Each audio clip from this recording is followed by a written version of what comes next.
يا رب تكونوا بخير. طبعا النهارده قايمه من النوم تعبانه جدا، عندي صداع فظيع جدا، فطبعا يعني هعمل اكل من اللي موجود في البيت.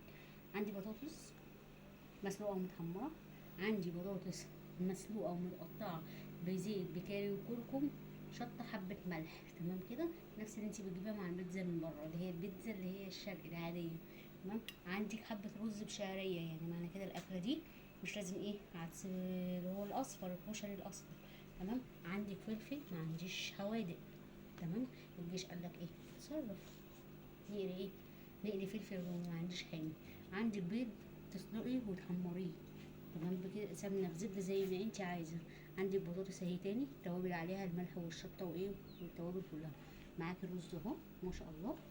اكله سريعه وسهله في كل بيت مصري، مفيش تكلفه، مفيش اي حاجه. تقدري تعملي اكل كويس وتقدروا ان انتوا تاكلوا، لان احنا كنا عاملين اكل امبارح البانيه بالوايت صوص الابيض والمكرونه بالوايت صوص الابيض. فطبعا مش كل يوم بقى ناكل فراخ، احنا بقى الشتا داخله علينا ومصاريف بقى، وعندنا مدارس وعندنا دروس، فنعمل الموجود في البيت.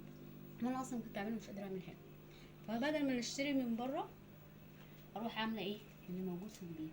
ما عملتش رز بالعدس الاصفر، رحت عامله كده. انا كنت من كام يوم عاملاه بالرز بالعدس الاصفر اول يوم مدارس.